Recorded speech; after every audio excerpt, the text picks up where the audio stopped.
Tá pegando as fotos? Então, Ó.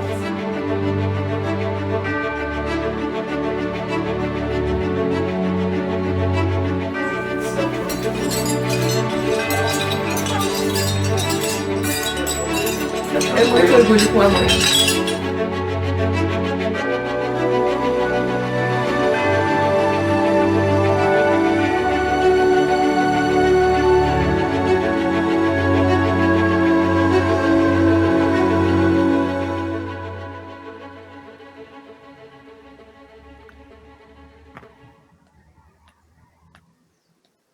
Olá, está no ar o Estúdio Livecast, um projeto da LC Comunicação e Five Mídia. Eu sou a Lu Castro e vou mediar hoje um bate-papo com 3 mulheres fantásticas. Aline Pellegrino, a diretora de futebol feminino da Federação Paulista de Futebol, Milene Domingues, a embaixadora do Corinthians Feminino, e a Silvana Geuner, minha amiga, parceira, pesquisadora da Universidade Federal do Rio Grande do Sul. Eu ia pedir uma apresentação de cada uma, mas eu vou lançar a pergunta e aí, na ordem, vocês vão respondendo, tudo bem? Combinado. Vamos lá. Eu preciso colocar o óculos, senão eu não enxergo nada. Aí eu vou pedir para mim a primeira pergunta para a Milene, e aí eu vou pedir para mim falar um pouco mais, assim, fazer a sua mini bio, vamos dizer assim, e depois já respondendo a pergunta que eu preparei. E a pergunta é a seguinte, né? Eu recebi relatos, Milene, de jogadoras, né, sobre o tratamento profissional que o Corinthians tem dado a elas, né? E é só elogios, para falar a verdade. Então, eu gostaria, se você pudesse, de dar mais detalhes sobre, se você tem conhecimento sobre esse processo, né, de profissionalização e quais as ações adotadas pelo Departamento de Futebol Feminino do Corinthians para as atletas nesse momento, né, que está todo mundo trancado, todo mundo procurando o que fazer, alguns, né, que não conseguem se adaptar nesse ritmo, ainda mais atleta, né? E se você puder falar um pouco disso, né, dessas ações que você considera assim as mais interessantes, vamos dizer. Bom, eu sou a Milene, né, Domingues. Eu jogo futebol desde que eu me conheço por pessoa, não tenho uma outra imagem minha. Hoje já fui jogadora profissional, comecei com as embaixadinhas, né, muitas pessoas que têm mais ou menos a minha geração, né, eu tô com 40 anos, sabem que eu comecei fazendo embaixadinha aí pelos estádios no intervalo de jogos do futebol masculino, mas sempre quis jogar, então meu foco sempre foi ser jogadora de futebol, mesmo que naquele período era um pouco mais difícil do que é hoje. Mas, enfim, tive a sorte, a bênção de conseguir fazer disso a minha profissão, jogar futebol, por mais que pela primeira vez isso seja aqui no Brasil um clube completo, né? Já existiam em outros clubes algumas que outras jogadoras, mas assim, o elenco completo se profissionalizar foi somente esse ano, e olha que eu comecei a jogar futebol em 1900, profissional, né? Com campeonatos e tudo, em 96. A tal da Paulistana era nosso primeiro campeonato feito realmente por federação, era transmitido por TV, como é que se fala? Preliminares de jogos masculinos, enfim, era um momento muito, muito forte do futebol feminino. Mas me tornei jogadora, depois parei, né? Já a idade, né, gente? A formiga só existe uma, e agora tá vindo a Grazi, que tá indo por essa mesma linhagem de ser jogadora até ser um pouco mais velha. Mas tive a oportunidade há 3 anos atrás de ser convidada para ser embaixadora do futebol feminino no Corinthians.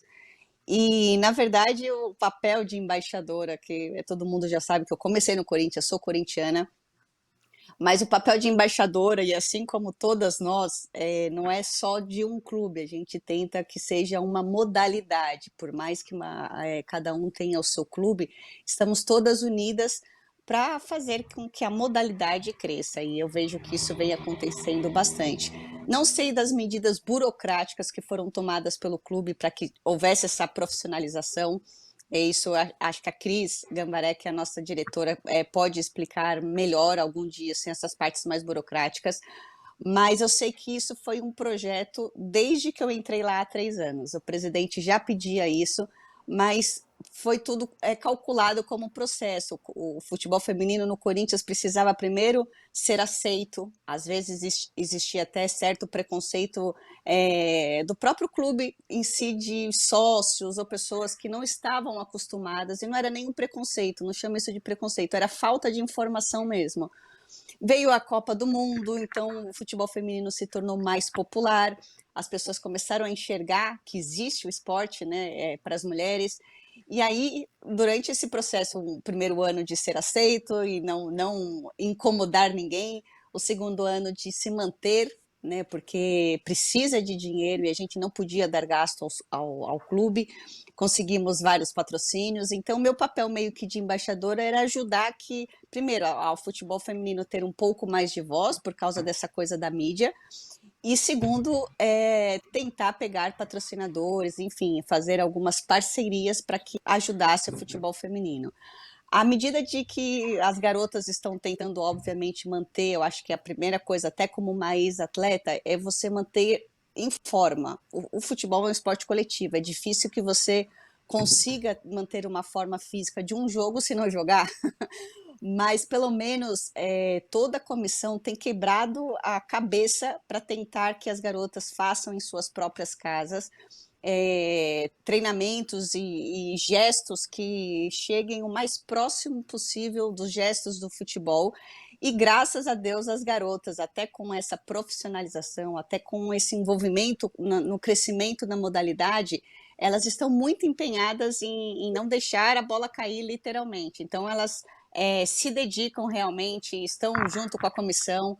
Não é um trabalho fácil, a Pelé pode até falar até mais fresca do que eu, porque ela se aposentou há pouco tempo, não, eu já faz um bom tempo, de ver como que é difícil uma atleta manter o foco de um esporte coletivo dentro da nossa própria casa. Então é complicado, porque é uma situação que nenhum de nós nunca vivemos e nem pensávamos em viver. Então, por isso que está sendo difícil, mas eu acho que com o empenho das atletas, e o empenho da comissão, em dar exercícios que sejam mais próximos possíveis do futebol, isso tem ajudado. E a parte burocrática, eu acho que todo mundo agora apertar os cintos, e não é só no futebol feminino, é em todas as modalidades, porque os clubes realmente não estão tendo renda. Então, precisa dar uma ajustada aí em essas coisas mais de salários, de patrocínios, enfim.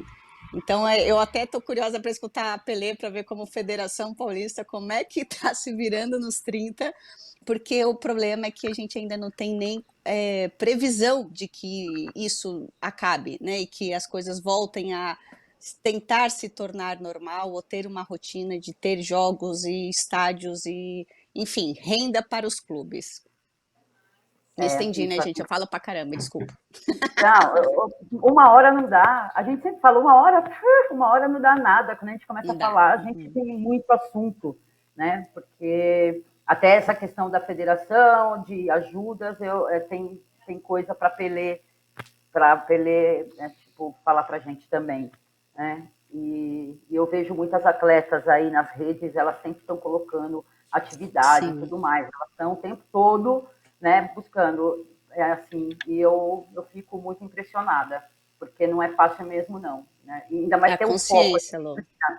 a disciplina do home office, né? Para Sim, atleta, que você está totalmente fora do contexto, sem a sua ferramenta de trabalho, é mais complicado ainda, né? sim. Então, eu sei que os clubes estão se adaptando nesse caso aí, não só o Corinthians, outros clubes Todos. também, todos que precisa, né? Sim.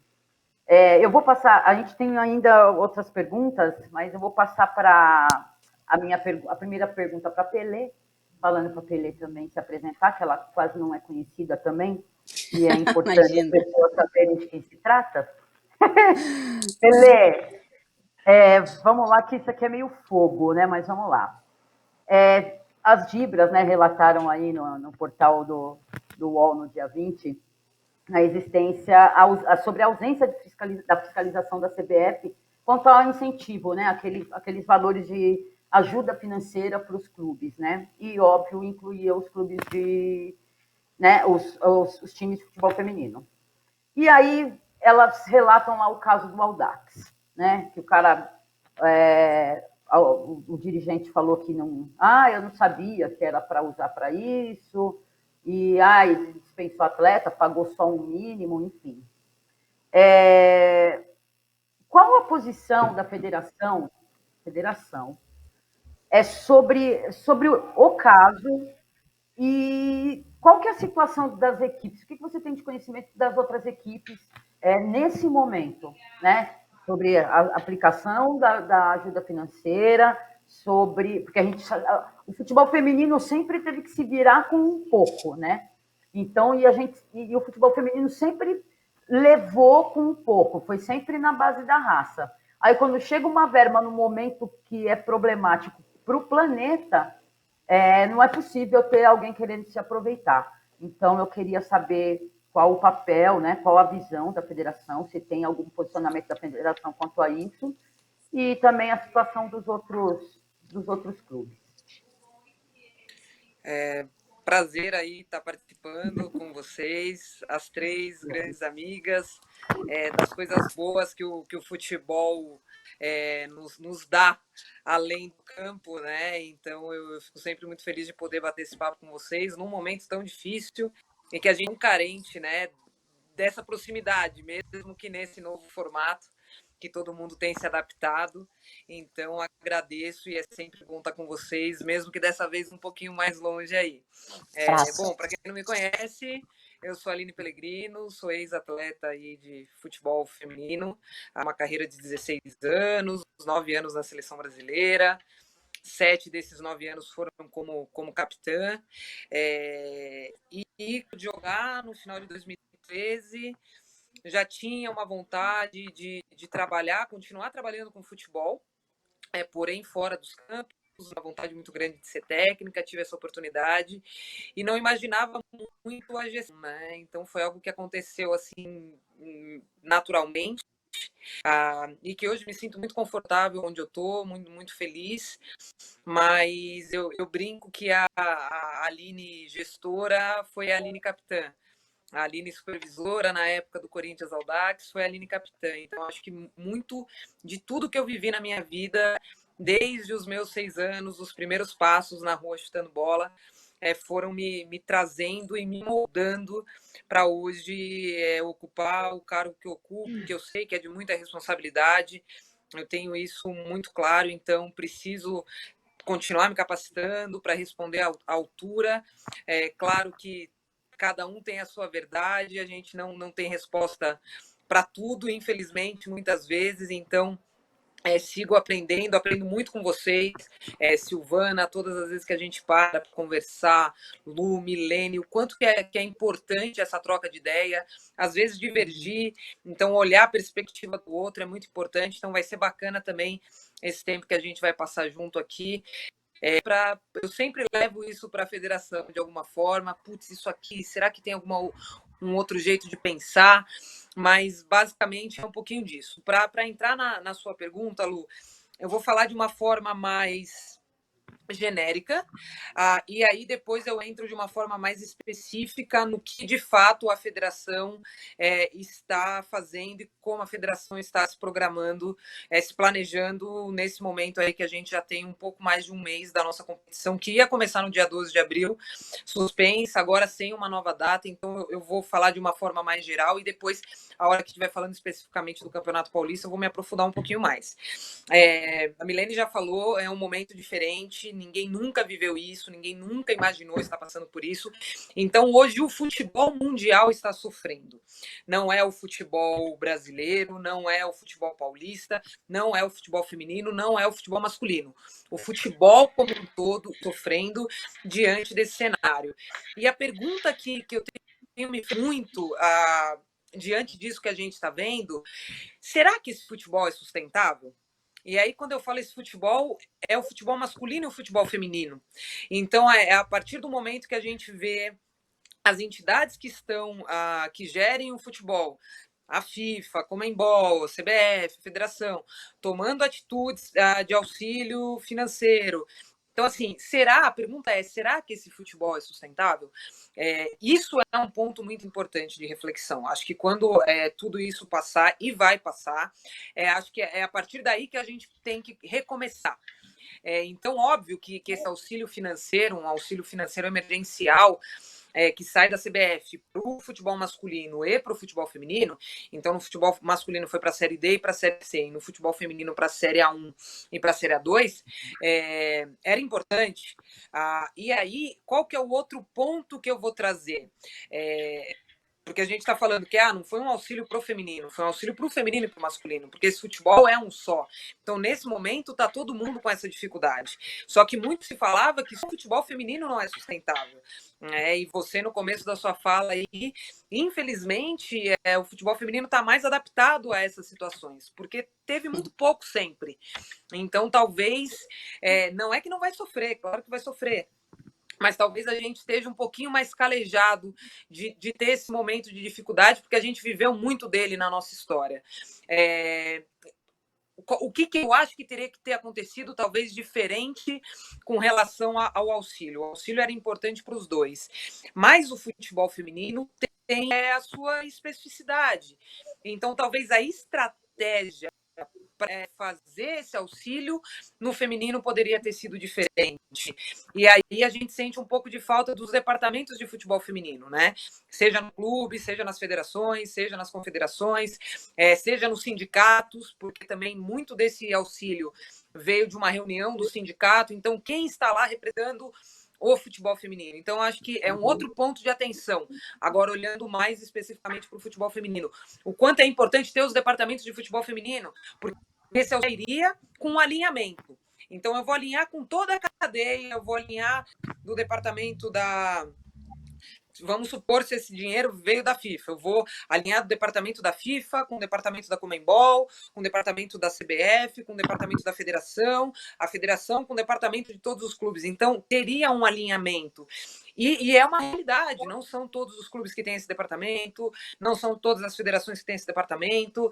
Pensando a América do Sul, não são as confederações que têm esse departamento.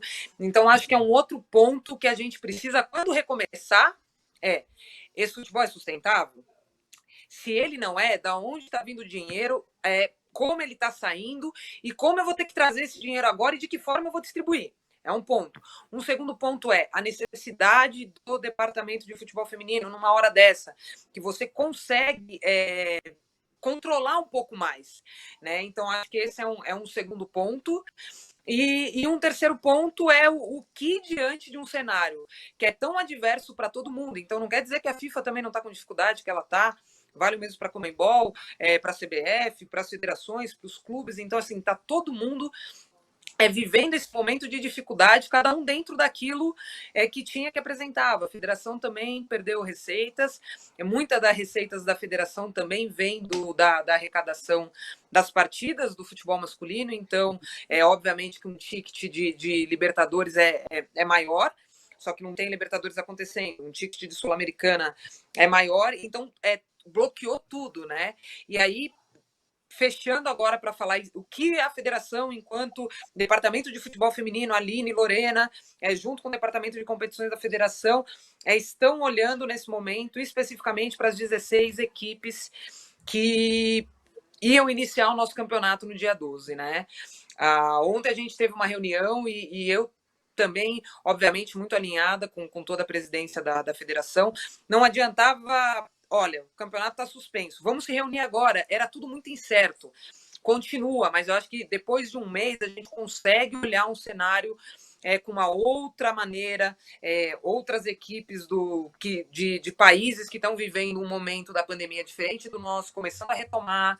Então, a gente consegue olhar um pouco mais um cenário global, e aí acho que agora era importante retomar com os clubes, não conseguimos começar nossa competição no dia 12, o que a gente vai fazer, como a gente vai fazer, e sempre em contato com os clubes. Então, acho que uma das coisas mais importantes dessa reunião, eles estão com um questionário de 10 questões exatamente sobre isso. As atletas estão de férias, as atletas não estão de férias, elas estão conseguindo treinar, elas não estão conseguindo treinar, as receitas do clube eram oriundas de onde? Elas seguem, teve algum corte, as atletas seguem recebendo, não estão mais recebendo, o tipo de contrato que cada clube fez com as atletas. Então, estão ouvindo o gato? Tô. Ouviram o gato? Não. O básico da live. Do ao vivo. Peraí. Normal. Pois é. Alguém tira o gato daqui, por favor? Não, porque senão ele não vai parar. Não, não é para fechar. Ainda. Ei, é para tirar o gato daqui, ó, porque se eu sair daqui, cai tudo. Isso aqui é um teatro. Tira o gato daqui. Pronto. Ele vai voltar, sabe por quê? Porque ele abre a porta sozinho. Então, espertíssimo. Os clubes ficaram com essas perguntas que vão dar um panorama muito grande para a gente da situação de cada um deles, porque a situação do Corinthians é diferente do União Mogi, que é diferente do Clube Atlético Taboão. O São José, a receita vem da Prefeitura, a Internacional de Franca, a receita vem da Prefeitura.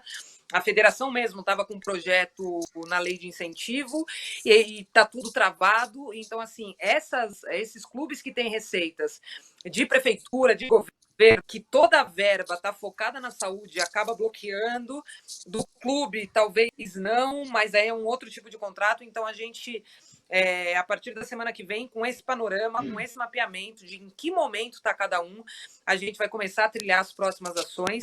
Independente disso, algo que a gente imaginou que fosse ajudar e que com certeza cabe muito na dificuldade de cada um, é levar para eles uma série de capacitações por videoconferência. Então, são 3 temas principais que a gente vai trabalhar nesse primeiro momento, que vai ser gestão financeira.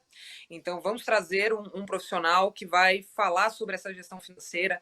Então, muitos clubes, infelizmente, é uma realidade, às vezes nem tem um orçamento, não sabe como fazer. Então, e aí, assim, para quem estava preparado, é uma situação, para quem não tinha se preparado, é outra situação. E principalmente, já olhar para o ano que vem. Porque muito mais do que vai acontecer esse ano, esses clubes todos, cada um na sua dificuldade, cada um na sua realidade, o que a gente tem que estar pensando já é o ano que vem. Então, como é que eu mantenho o meu elenco para o ano que vem? Já tem que estar pensando esse orçamento lá para o ano que vem. Então, às vezes, a hora que eu vou discutir ou sentar na mesa com um patrocinador que eu tinha um contrato para esse ano, que ele já me pagou ou que estava faltando uma prestação, não. Então, essas 2 prestações já são as 2 primeiras do outro ano. É esse tipo de ideia que esse profissional vai passar para esses clubes, dar essas ferramentas, que é importante, já está olhando para o ano que vem, nessa manutenção. Um outro tema é direito desportivo. Então, a atleta do Corinthians que está no regime CLT, o que fazer, o que é possível fazer, qual é o prazo de cada contrato. Então, né, a gente tem visto aí no futebol masculino, Série 1, Série 2, Série 3, por ser uma competição menor, muitos clubes tinham um contrato de 3 meses com os jogadores, e o contrato encerrou e a competição ainda não retomou. Então, no caso do futebol feminino, tem contratos que são não profissionais. Então, é trazer também essa pessoa, esse profissional que vai explicar um pouco para os clubes, dar essas diretrizes, o que é possível fazer em cada cenário. E, obviamente, não menos importante, diga. Uma intervenção aí, que é importante que você está falando. Vai ter essa ferramenta pro clube. Tem alguma chance das atletas terem acesso a esse tipo de informação? Porque aí eu até lembrei de falar mesmo de uma conversa que a gente teve há um tempo atrás, do desconhecimento das atletas quanto aos seus direitos. É que aqui está tudo previsto aqui na pauta das perguntas e eu vou entrar nesse bote ali adiante. Mas assim, Eu vou ficar me isso tá mexendo aqui porque eu tenho 1,80 m, tá? Tem hora que vai passar a perna, vai passar a mão, mas tá tudo sob controle. Ó, Pelé então tem assim, 1,60 m, eu também tenho que me mexer Nossa! eu tô brava. intocada aqui na cadeira também, mas vamos que É vamos. atleta, Ô, é Fê, ex-atleta, assim, tudo trava. pensando nas atletas, porque você tem. E tomando base o caso do Audax. Eu não sei qual era o regime de contratação do Audax, eu não sei como é que era, eu acho que ele dava uma ajuda de custo e tal. Mas tem muita atleta, e isso não é o caso de agora. Isso é caso desde sempre que você sabe, né? Que tem muita atleta, tem muita jogadora que desconhece completamente o universo dos direitos, não tem nenhuma base mesmo. Então, tem alguma coisa, tem alguma orientação para o clube, falar, olha, vocês têm que orientar as atletas quanto a isso, ou a própria federação, de repente, pensar numa coisa nesse sentido, para as atletas terem uma noção dos direitos delas. Eu só estou ainda. A última. Tá, o último tema, né? Então, eu falei de gestão financeira, direito desportivo. O último tema é saúde emocional. Essa, especificamente, nesse primeiro módulo, já vai ser a comissão técnica e atletas juntos. As outras duas, a princípio, são para os gestores, mas exatamente para entender deles onde a gente pode, nos dois temas, conversar com as atletas. Então, assim, também ouvir dos gestores qual que é a dificuldade. Porque a Milene tá aí, não vai me deixar mentir. Você tem que convencer a atleta para colocar ela no regime CLT. Porque ela só olha o desconto. Ela vê no final, mas peraí, lá no outro que não tem nada disso aqui, eu recebo 5.000. Aqui os 5.000 vira 3.000 e pouquinho, e ela prefere ficar nos 5.000 e não entende os direitos. Então, falei para a Lorena até, a gente tem uma dificuldade, óbvio que é muito maior de estar com as atletas, porque são muito mais a questão de treinamento. Então, num cenário desse, infelizmente, isso é algo positivo. Vai ser muito mais fácil estar com todas elas, então a gente vai aproveitar, sim, esse momento. No primeiro momento, elas já participam desde o primeiro módulo na de saúde emocional, que vai ter uma psicóloga do esporte, e aí depois a gente retoma, sim, os dois temas, tanto de gestão financeira quanto a de direito desportivo com elas. A ideia é que seja junto com os gestores, então também, assim, é importante todos entenderem que o que está sendo levado ali é conhecimento. Como cada clube faz a sua gestão das atletas, faz o seu regime de trabalho com as atletas, não tem como a gente interferir. E aí a gente também, enquanto federação, não vai entrar para falar o que está certo e o que está errado. A gente vai levar a informação. Então, mesmo a hora que tiver com as atletas, é importante que os gestores do clube estejam ali, que seja algo muito transparente. Um exemplo aqui de gestão financeira pensando nas atletas, né? Tem atleta que não vai conseguir entender que o futebol mudou. Então, como é que a gente vai fazer isso? Talvez o ano que vem ela tenha que receber o mesmo que ela recebia esse ano, não vai conseguir ter um aumento, ou talvez a folha salarial do todo vai diminuir. E não é algo pessoal com ela. Não é algo pessoal com a Aline da federação. É uma mudança que está acontecendo na cadeia toda. A gente não sabe ainda o quanto de prejuízo vai ser, então, porque a gente não sabe quanto de receita vai ser cortada. E aí, às vezes, a atleta não entende.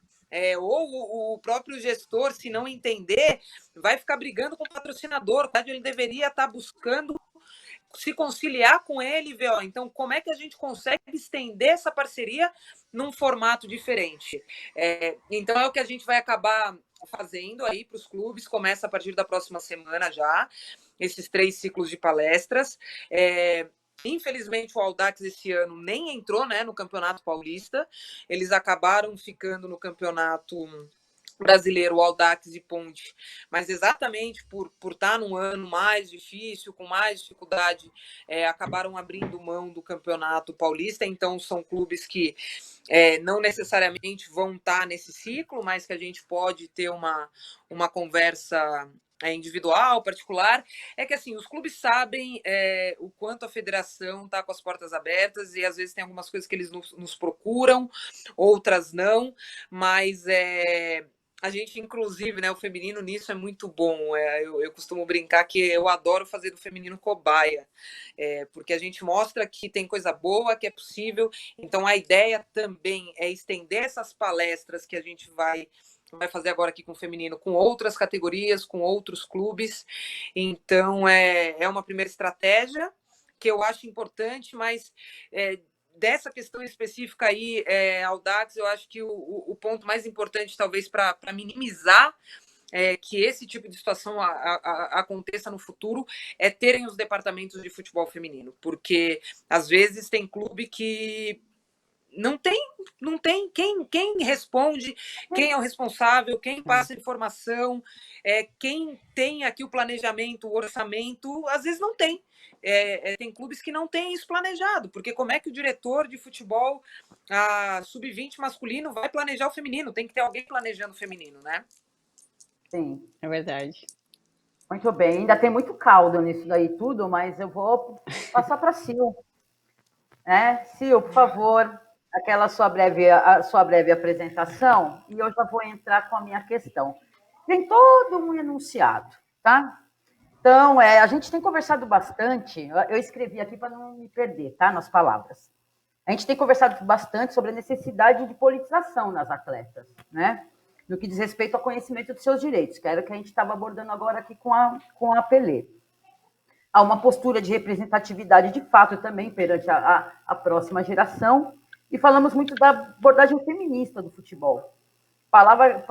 Que é uma palavra ainda que causa algum problema algumas vezes, né? Por falta de conhecimento mesmo, né? Da história dos movimentos e de conquistas de direitos.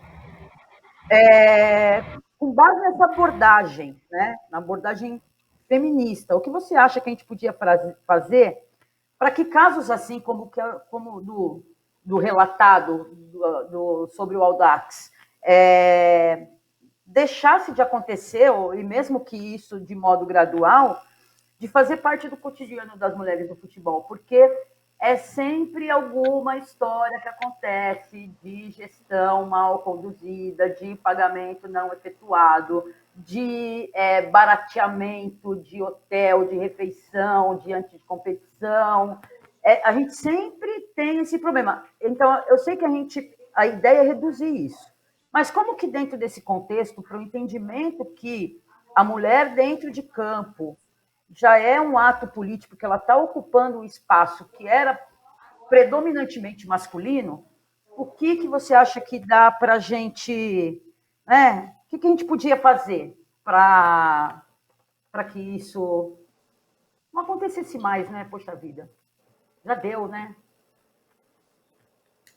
Ok, obrigada, Lu, pela pergunta. Então, em primeiro lugar, agradecer o convite, dizendo que eu estou super feliz em estar aqui conversando com vocês. Né? Eu sempre aprendo muito com vocês. Né? Então, eu sou professora da Universidade Federal do Rio Grande do Sul, agora aposentada, só estou na pós-graduação, e trabalho com o tema de mulher e esporte há mais de 20 anos. A Aline Pellegrino é responsável por eu entrar de vez no futebol, porque a gente teve um encontro que foi em 2003, no Rio de Janeiro. Eu fui representar na época o Ministério do Esporte para discutir gênero com um grupo de meninas, né? Era um encontro que reunia meninas da América do Sul e dos Estados Unidos de futebol. E lá eu conheci a Aline e a Caitlin Fischer. A gente participou da mesma atividade. E quando elas falavam, eu dizia, caraca, a gente está falando a mesma coisa. Eu falo do ponto de vista da universidade e elas estão falando do ponto de vista do universo futebolístico. Né? Eu sou toda tímida, assim, a Aline Pellegrino, capitã da seleção por tanto tempo, né? Terminou a atividade, o pessoal queria fazer fotos e fotos com a Aline, eu fiquei lá no meu cantinho esperando. Quando terminou toda a confusão, eu disse, queria conversar com vocês, não sei o que. Bom, dali a gente não se desgrudou mais, né? Então, desde 2013, eu venho trabalhando, acho que bem forte no campo do futebol de mulheres. Né? Teve a oportunidade de se fazer a curadoria da exposição lá no futebol, no Museu do Futebol, Visibilidade do Futebol Feminino, que eu acho que abriu muito o leque para que eu pudesse entrar de vez no futebol, fundamentalmente com as mulheres, né? Ou seja, com as jogadoras, com as técnicas, com as treinadoras. Então, o que eu tenho feito é isso, né? Acho que eu diria que se dá para resumir o que eu faço, é sempre pensar na visibilidade para o futebol de mulheres no Brasil e no mundo. E, sobretudo, buscar o reconhecimento, né? Não basta só conhecer as histórias das mulheres do futebol, mas reconhecer a importância que vocês têm, né, no campo não só do esporte, mas da cultura no Brasil. A tua pergunta, Lu, eu acho que a gente pode atacar por duas perspectivas, né? Eu acho que acho vício de linguagem, eu tenho convicção de que falta para as mulheres de futebol é consciência histórica e consciência de classe. Né? Consciência histórica no sentido de pensar que aquilo que a gente tem hoje é porque teve um grupo de mulheres que abriu as portas para que o futebol fosse uma prática possível. Se a gente pensa no futebol como uma prática que foi pensada, produzida e hegemonicamente dominada pelos homens, a gente se dá conta de quanto resistir, já é ser feminista, tá no futebol. Mesmo que a gente não pense nesse sentido, né, a possibilidade de estar no futebol, de permanecer num cenário tão desigual, um cenário com tantas dificuldades, já é um ato feminista, né? É um ato de existir. As mulheres do futebol, elas resistem e elas existem em função exatamente de toda a diversidade. Então, se a gente percebe hoje que muitas das novas gerações não têm conhecimento dessa luta, do quanto essas mulheres, digamos, a gente sabe que o futebol foi proibido por quase 40 anos no Brasil, de 41 a 79. Estou pensando só de 79 para cá. Nos anos 80, quando iniciam os clubes, voltam a atuar no futebol de mulheres, essas mulheres que abriram as portas, elas são fundamentais nesse sentido, né? Ou seja, se hoje a gente brinca, as jogadoras de futebol viajam de avião, é porque muitas tiveram que andar a pé, de trem, com uniforme, que eram os uniformes dos homens, que eram o tamanho, 3 vezes o tamanho delas, ou seja, há aí um cenário de desconhecimento dessa história. E quando a gente desconhece essa história, a gente desconhece aquelas que abriram as portas para que hoje o futebol seja aquilo que ele é, e ainda falta muito, né, o futebol de mulheres. Eu acho que esse é um tema importante. O outro é exatamente essa, é a consciência de classe. Consciência de classe é trabalhar na lógica do coletivo, né? São jogadoras, são treinadoras, são árbitras, são gestoras, cada uma com suas especificidades, mas eu penso que se tivesse uma união de consciência de classe do que é ser mulher no futebol, poderíamos enfrentar muitas dessas desigualdades. Mas a gente até tenta entender o porquê que isso não acontece, né? Num cenário que muitas vezes as pessoas vivem quase de favor, né? Resistem com condições precárias de trabalho, o medo de perder isso que já é precário faz com que não se envolvam com uma série de discussões. E eu acho que duas palavras elas são demonizadas na nossa cultura: feminismo e politização. Né? Ser feminista é isso, é lutar pelos direitos das mulheres, é pensar a sociedade igual para homens e mulheres. Né? Não é homens versus mulheres, mas é pensarmos numa sociedade mais justa, mais democrática.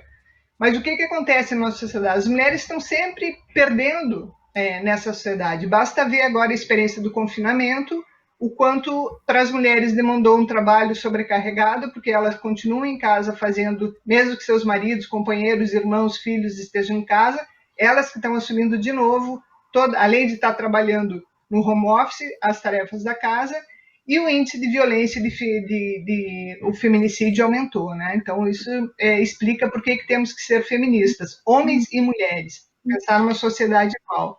E a outra que é a politização. Politizar não significa estar vinculado unicamente isso, né? Estar vinculado a um partido político, ou nessa época desse binarismo que a gente vive no Brasil, a favor ou contra o governo, não é isso. Politizar é tomar o direito de existir, e o direito de existir como trabalhadora do futebol.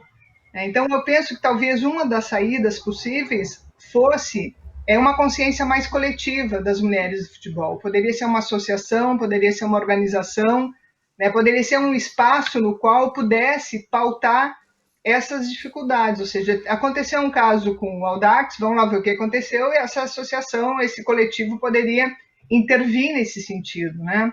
Então, eu penso muito por aí.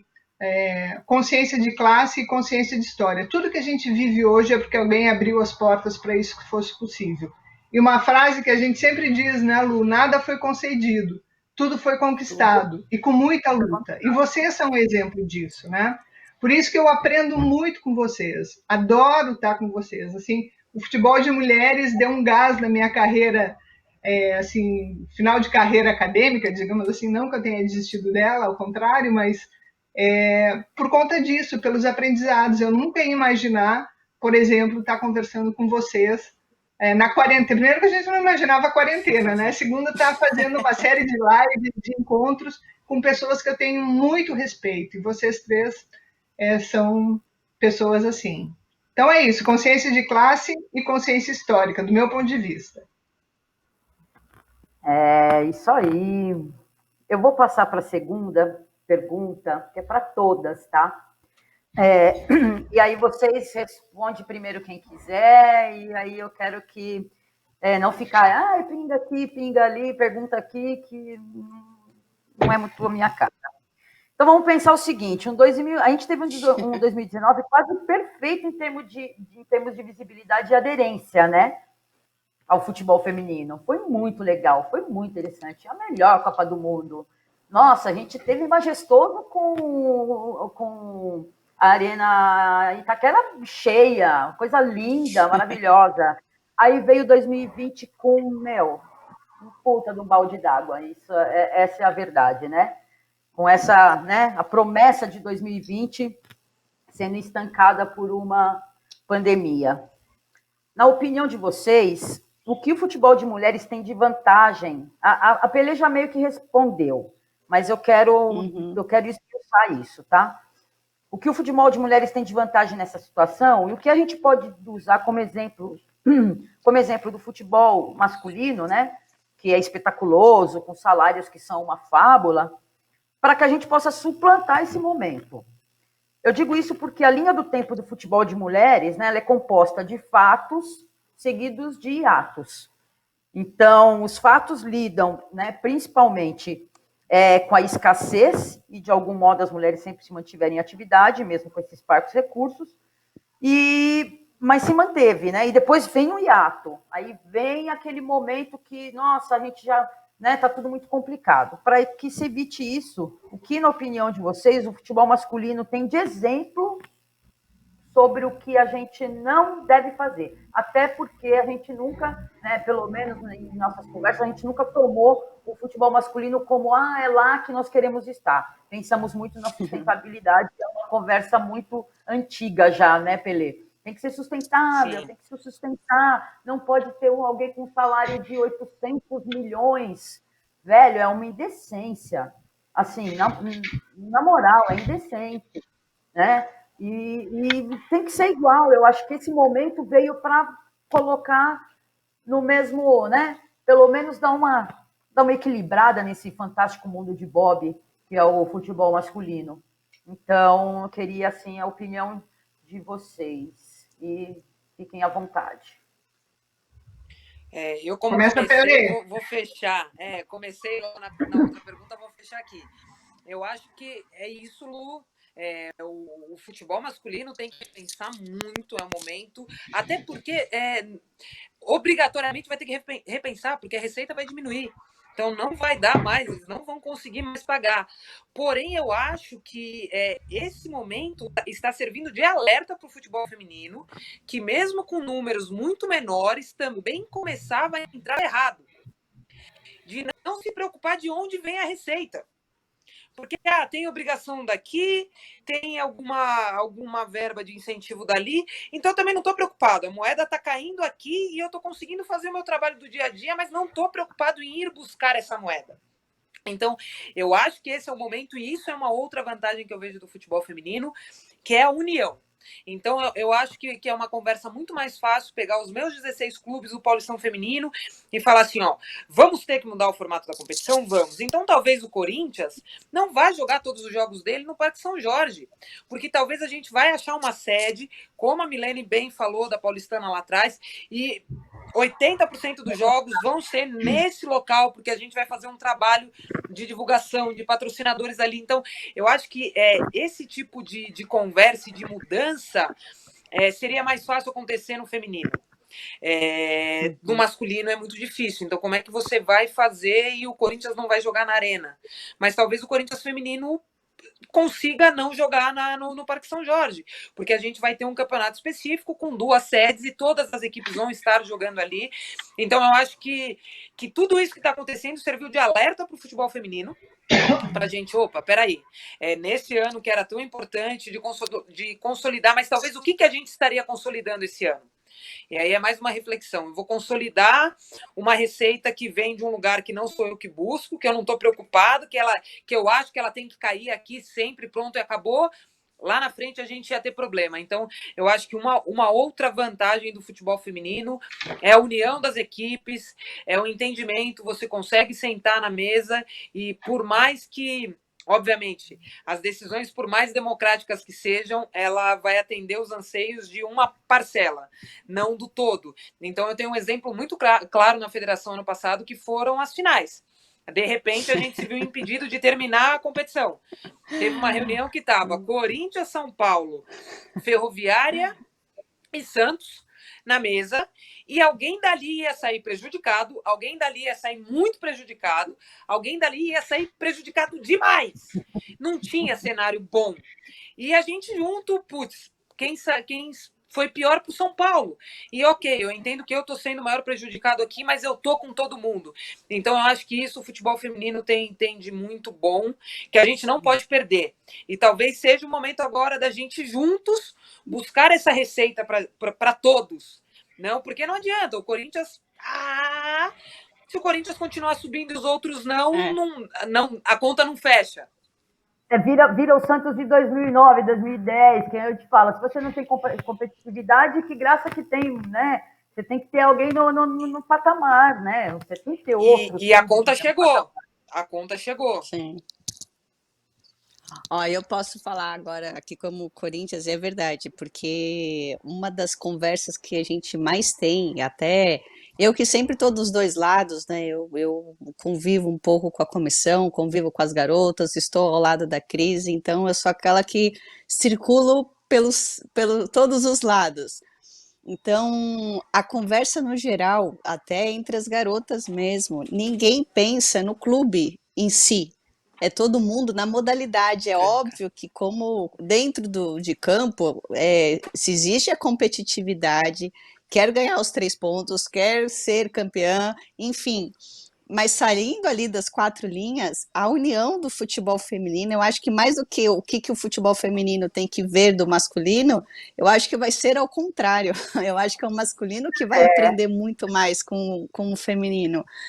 Então, é uma grande oportunidade, eu acho que para nós como modalidade e nós que estamos em todas as áreas do futebol feminino trabalhando, seja ela qual for, em que pedaço você está deixando ali seu grãozinho de areia para que a modalidade cresça, dar esse exemplo de união, não olhar o próprio nariz, porque isso não acontece no futebol feminino. Eu lembro essa final que a Pelé falou, era assim, era um assunto super delicado, por calendário, por vários campeonatos, e assim, todo mundo entendeu que ali alguém ia sair prejudicado com as datas.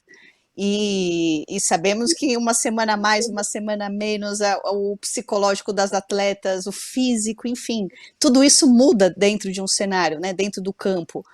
Então, é ceder de um lado, às vezes ter que dar aqueles 2 passinhos para trás, para mais para frente, dar aquele salto.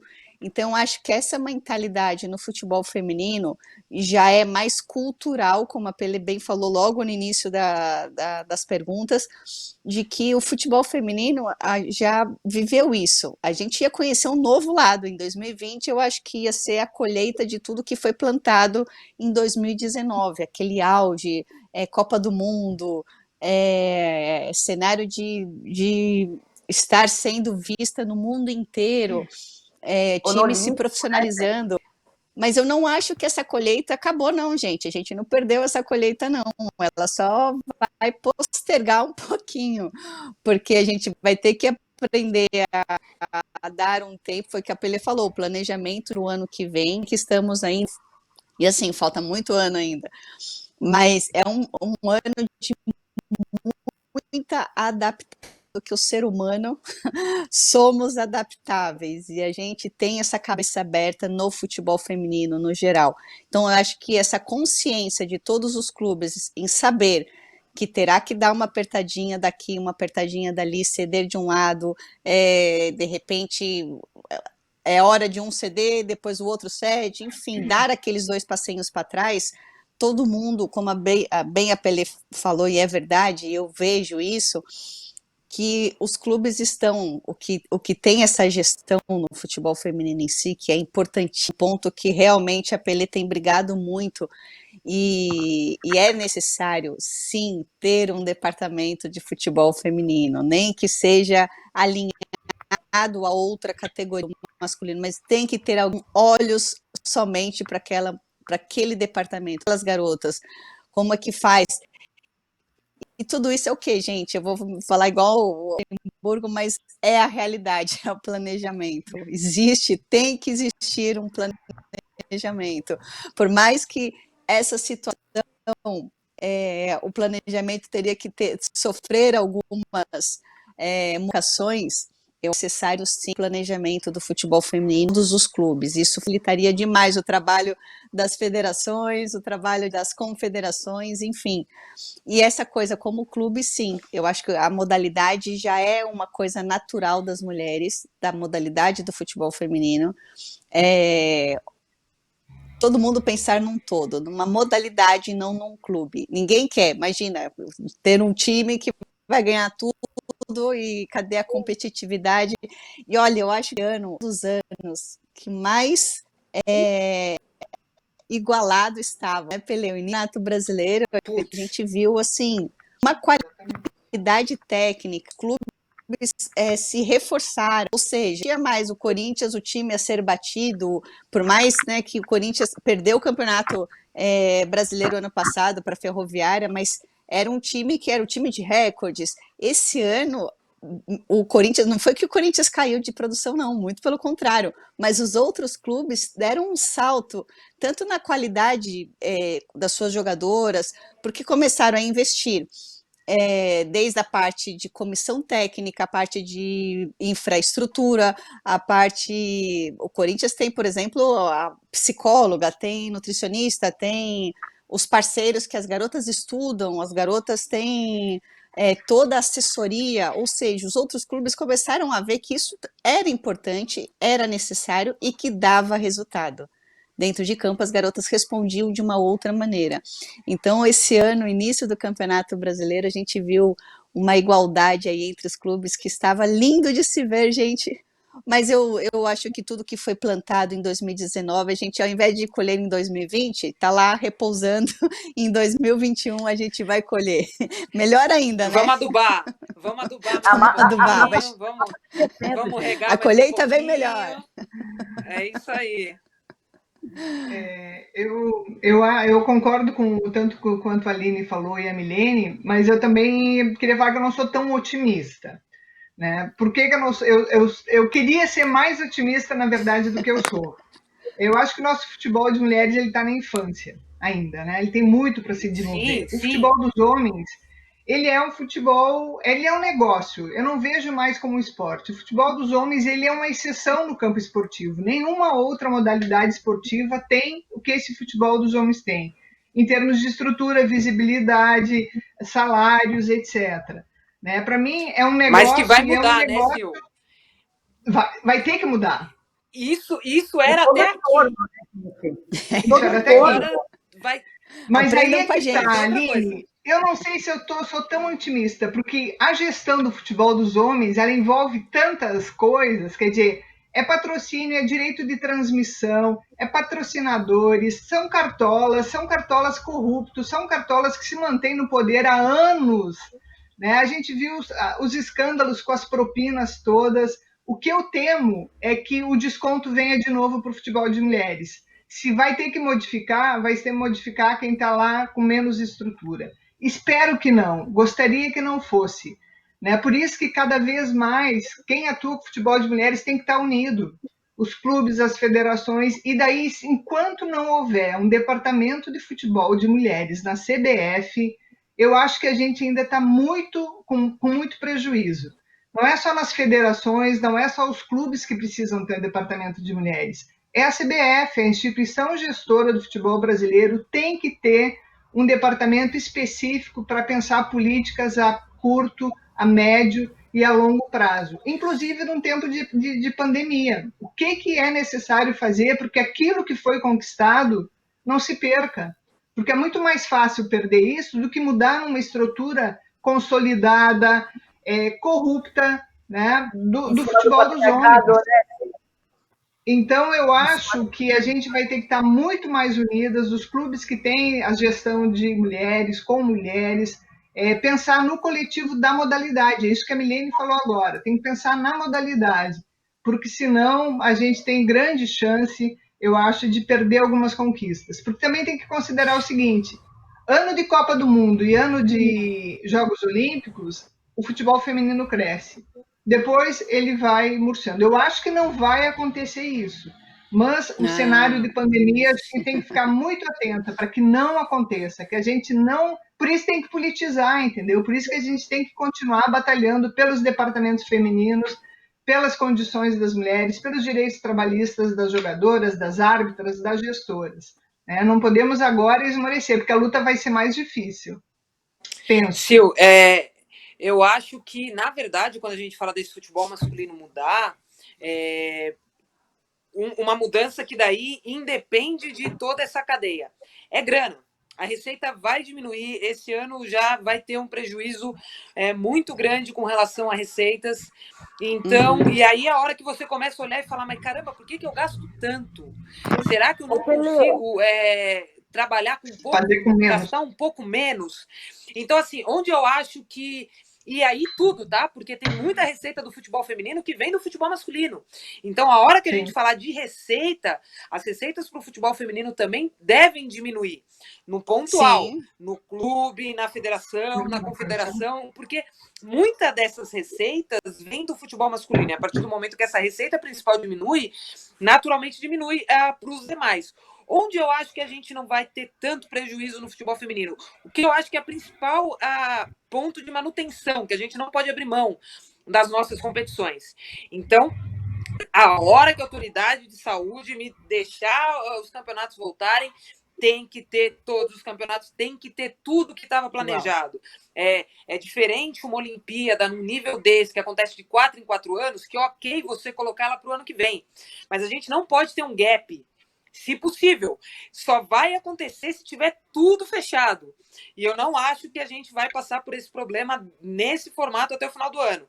As coisas vão ser diferentes, talvez não tenha torcida, mas deve retomar sim. Então, o que eu acho que onde a gente não perde é manter as nossas competições, é manter o Campeonato Paulista, vai diminuir o formato? Diminui, é manter o Campeonato Carioca, é manter o Campeonato Brasileiro, é manter Libertadores, é manter Copa Paulista que a gente teve pela primeira vez o ano passado. Então, acho que talvez esse ano o principal é a gente manter as nossas competições, garantir que elas aconteçam, porque elas acontecendo grande ou pequenas, elas vão dar uma boa entrega, elas vão dar um bom retorno. Um outro ponto, talvez, aí, eu ser otimista dessa diminuição de receita, muitos empresas, patrocinadores que estão no futebol há muito tempo, os menores acabariam deixando o futebol. Por que não vir para o futebol feminino? Então, o futebol masculino vai ficar menor, mas ainda assim, para alguns patrocinadores que eram os mais pontuais do futebol masculino, vai ficar inviável no momento desse que a gente está passando. Então, por que esses patrocínios não virem para o futebol feminino? E toda essa cadeia de patrocinadores seguirem dentro do esporte futebol, mas no futebol feminino. Então, acho que tem muita coisa que dá para mexer essa limonada aí, esse limãozinho, e fazer a limonada. Dá uma adaptação, né? Por isso que tem que ter pessoas que amem a modalidade na gestão, entendeu? Por isso que precisa de gente que conheça a modalidade na gestão. O que você acabou de dizer é exatamente isso, é o que está faltando, de um modo geral, para o futebol de mulheres. Né? Essa visão estratégica do que é necessário para o desenvolvimento. E daí é vontade política, né, Aline? Tem que ter vontade política de desenvolver a modalidade. Senão, não vai para frente. Isso, sem dúvida. Né? Fala, Nia. Não, é que eu que estou falando aqui que, infelizmente, deu tempo. E aí eu já vou ter que por mim, por mim, a gente ficava umas 3 horas aqui trocando ideia, mas não vai dar Fácil, né? Chama no WhatsApp. A gente Chama no continua no WhatsApp a hora grupo, que tá? acabar aqui. Exato. Mas eu queria agradecer, mas antes, né, de fazer o encerramento, eu gostaria de deixar aqui para a galera pensar, para todo mundo pensar o seguinte também, porque eu não sei a quantas anda, tá? Mas que isso a gente pode depois debater. Legado da Copa. Dinheiro do legado da Copa para o futebol feminino. O que se fez, o que foi feito, o que está sendo feito. Porque eu acho que era agora o momento de você também usar como um auxílio. Talvez esse auxílio da CBF venha até parte do dinheiro do legado da Copa. Então, para a gente pensar, eu ia pedir para a gente fazer, conjecturar o futuro, tal, um exercício de imaginação, de livre pensar, mas não vai dar tempo. Então, a gente guarda aí para uma próxima. E eu queria agradecer demais vocês, né? Pelé, saudadona. Milene, prazer falar com você. Eu não te conheço Obrigada, pessoalmente ainda. Lu. Espero Abraçada. abraçadinha todas vocês. Sil, ainda vou aí para a gente comer tortinha, passar o coelhão. Porque, nossa, fui para Catatumana, passei mal, tanto comer, Jesus. Então, valeu demais. Eu acho que a gente tem bastante coisa para construir aí nesse momento e a gente tem mais jogo de cintura para isso. Isso, para mim, é sem dúvida. E obrigada por todo o trabalho de vocês, que é demais. E contem E comigo. ninguém solta a mão de ninguém. Todo mundo junto. Juntas, aqui Isso aí, estamos. isso aí. Obrigada, Obrigada, valeu, Sil. meninas. Valeu, eu.